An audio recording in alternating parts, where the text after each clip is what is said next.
Mbah Darmi ini tapi bukan mencium bau asap rokok, tapi seperti mencium bau yang sangat amis. Kemudian dari telinga kanannya ini terdengar seperti bisikan anak kecil. Nah, anak kecil itu berkata, "Ayo, Mak, aku ini cuma numpang."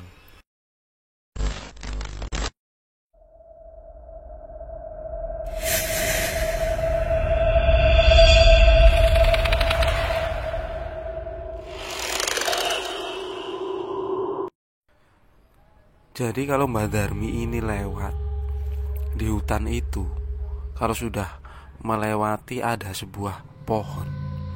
Nah, di pinggir pohon itu ada jurang. Di situ menurut cerita pernah terjadi pada sekitaran tahun 65 tempat terjadi pembantaian beberapa oknum PKI. Walaupun mayatnya kabarnya tidak dikuburkan di tempat itu, tapi pembantaiannya di situ.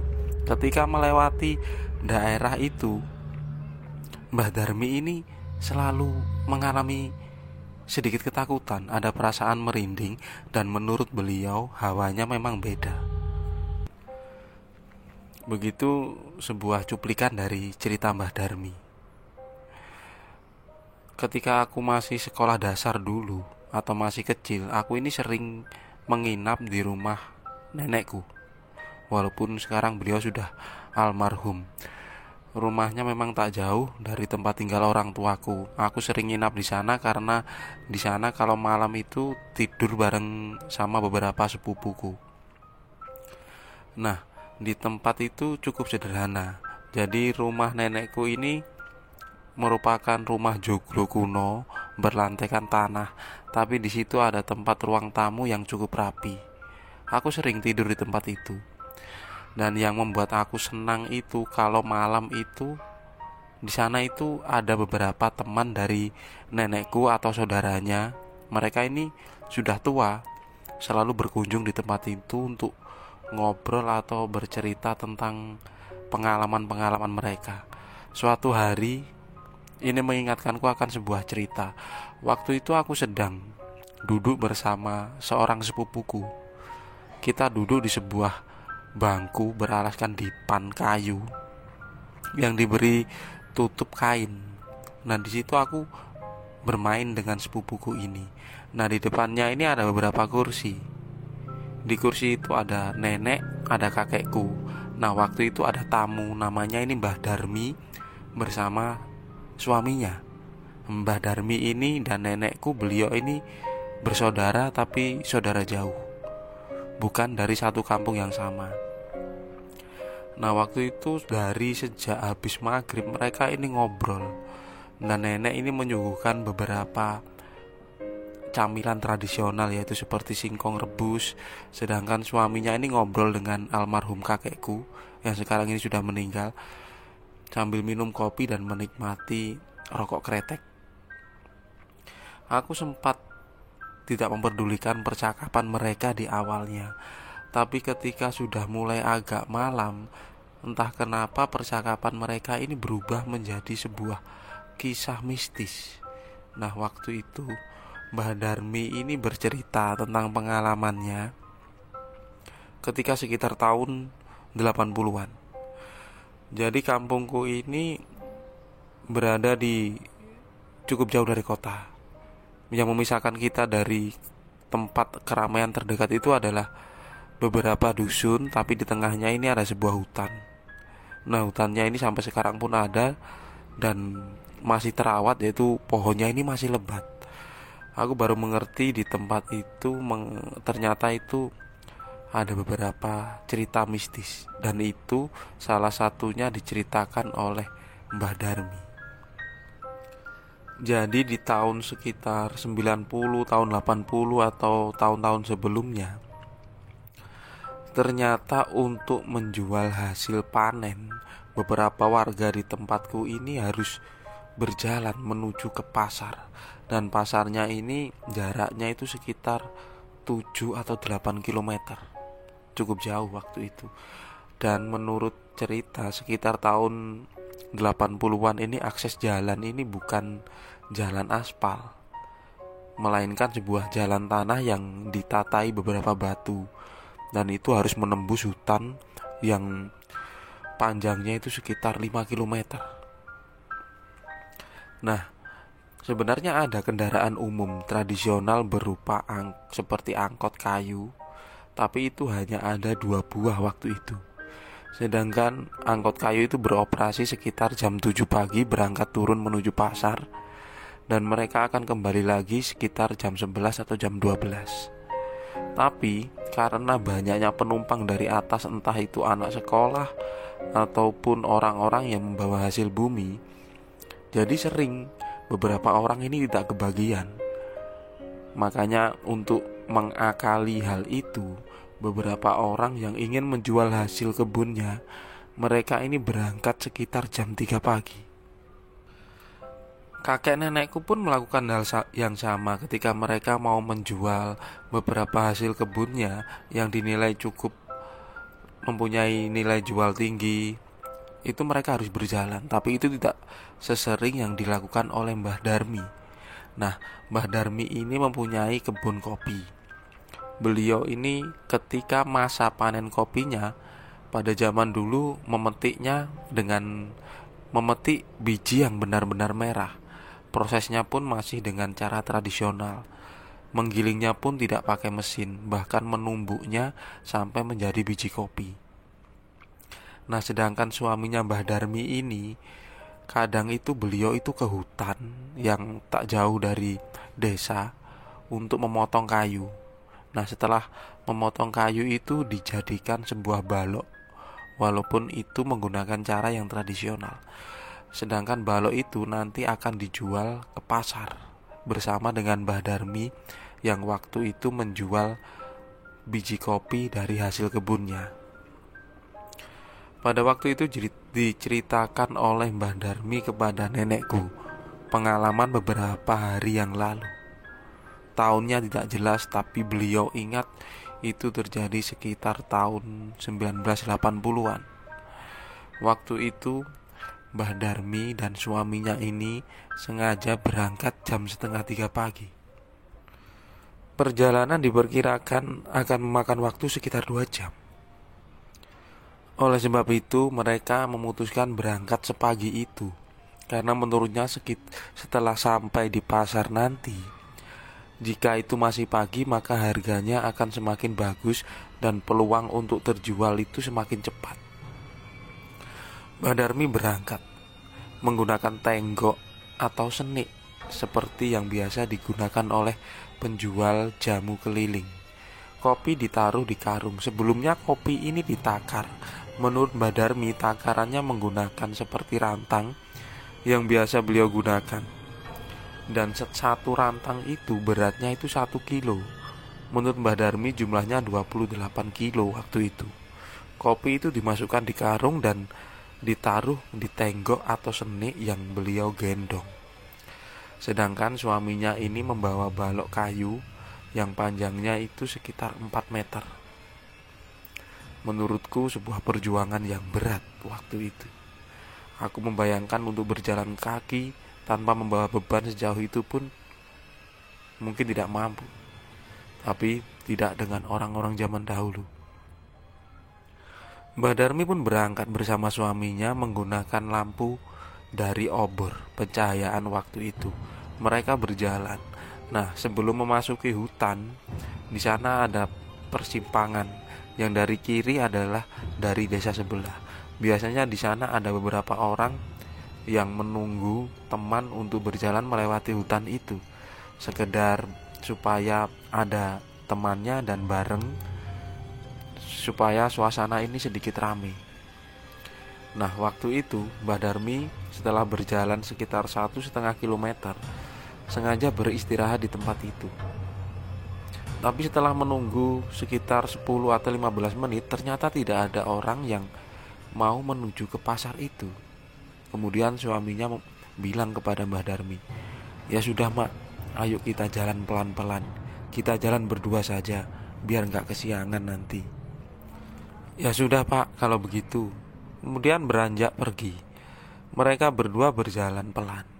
Sekitar setengah jam memasuki hutan itu, mereka harus melewati sebuah pohon yang sangat besar. Pohonnya pun masih ada sampai sekarang.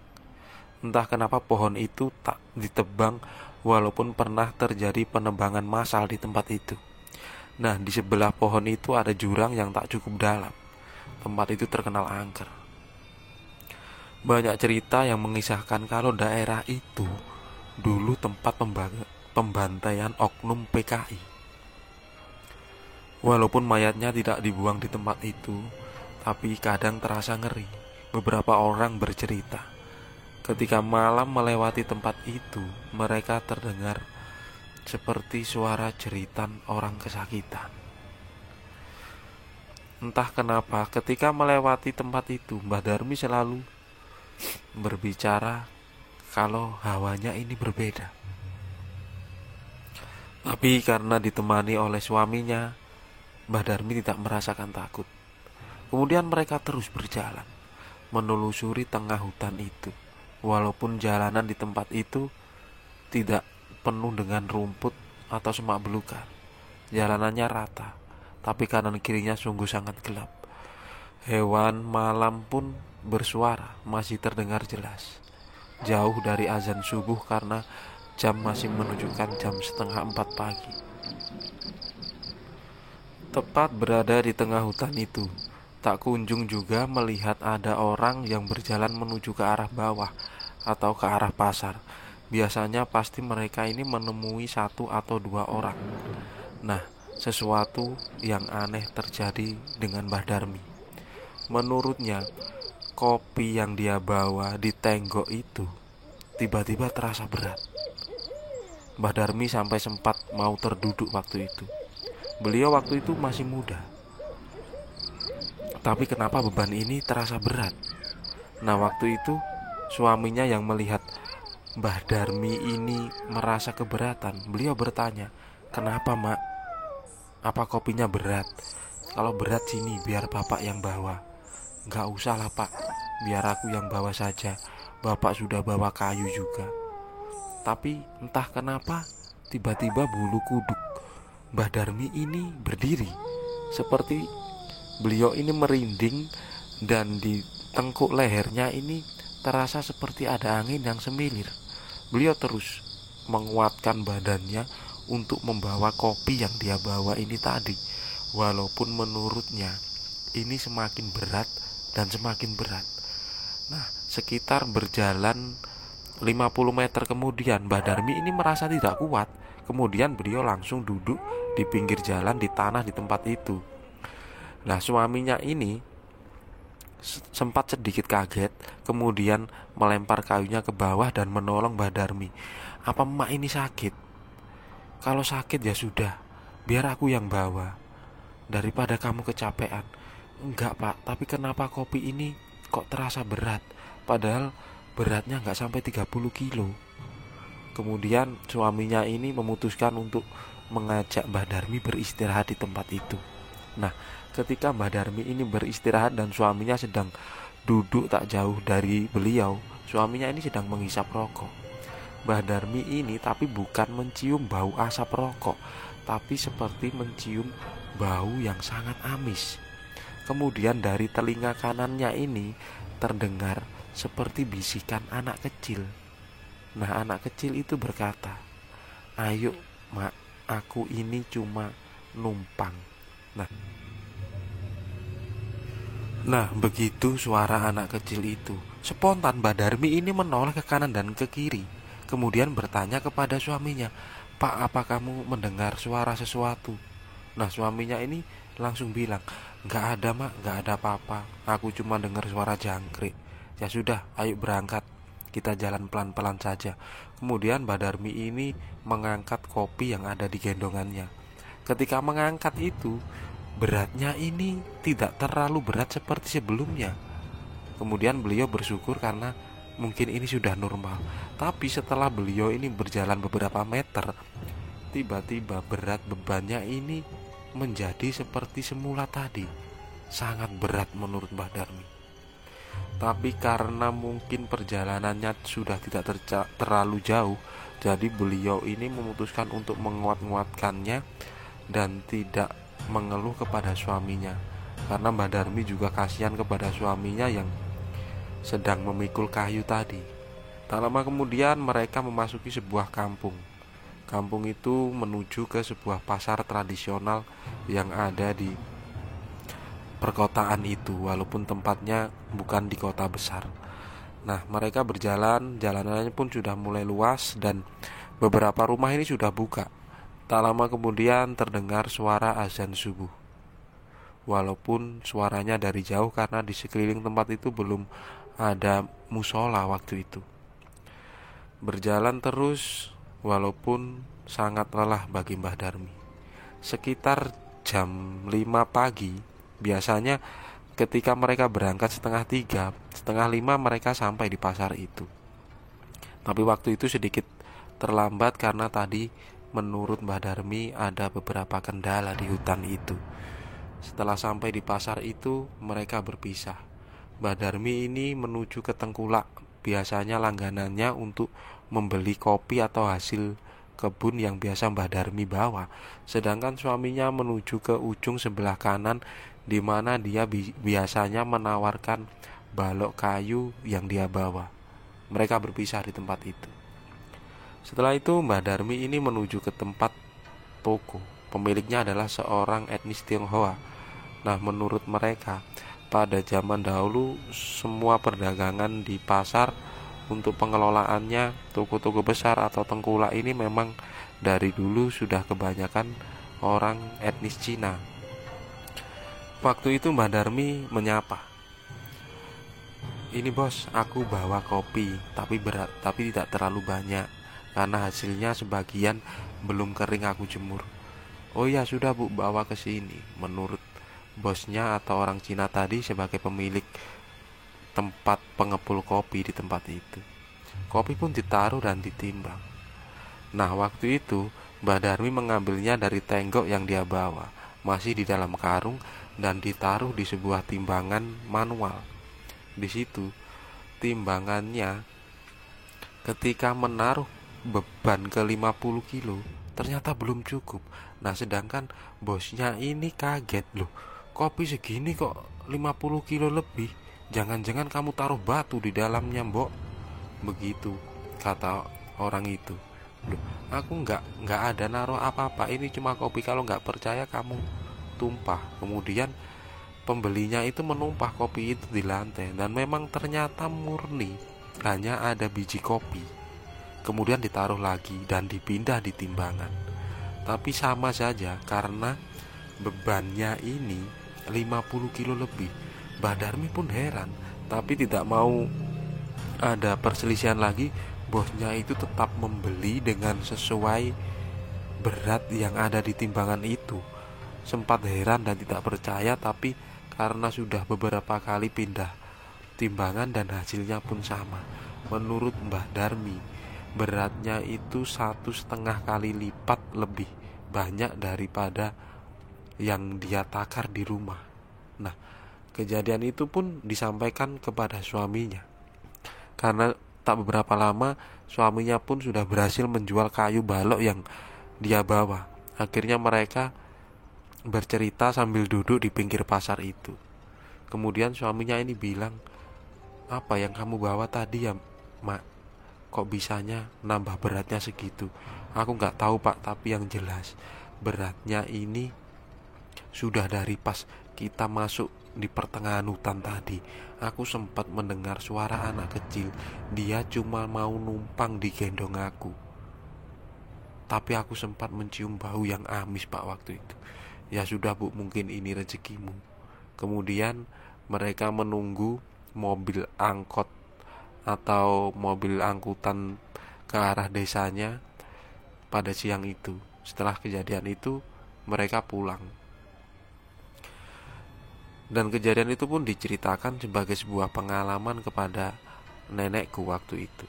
Aku pun mendengarnya, dan karena aku mengingatnya, aku coba ceritakan ulang di video ini.